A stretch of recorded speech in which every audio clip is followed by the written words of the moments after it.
G'day, my name is John Adams and I'm the author of How to Use an Echo Sounder Fish Finder. Today I'm going to talk to you about the sensitivity gain control function. When the sound wave passes through a fish target or strikes the bottom surface, the energy reflected from the target is called an echo.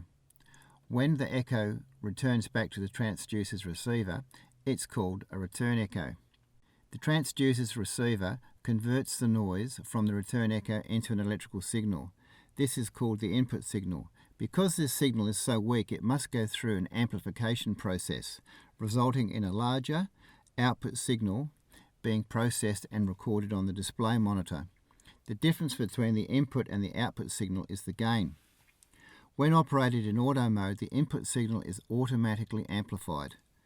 When operated in manual mode, the operator controls the amplification of the signal by manually adjusting the gain control setting.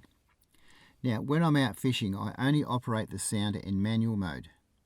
This allows me to tweak and sharpen up the image. You can see a lot more detail operating the sounder in manual mode than you can in auto mode. These 5 screen captures in this video show different gain settings of the same bottom surface and fish targets. In screen capture 1, the gain control setting, it's on manual and it's set at 38%, so you can barely even see the bottom echo signal or any fish targets. So I've increased it to 50% in screen capture number 2. Start to see more detail. Screen capture number 3, I've increased it to 66%. And in screen capture number 4, I've increased it to 70. Now the screen's getting quite cluttered now, but I still would like to increase it just slightly.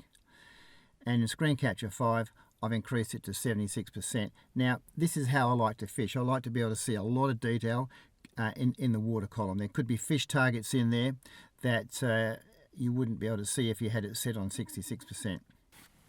The settings and adjustments can vary each day or by the hour, as the underwater conditions are continually changing. And this is why I always prefer to use the sensitivity gain control on in manual mode.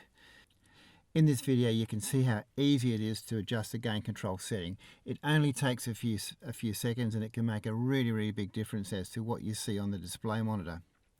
So if you want to find out more about echo fishing, you can buy my 2nd edition book online at www.howtouseafishfinder.com, or you'll be able to pick it up from selected retailers.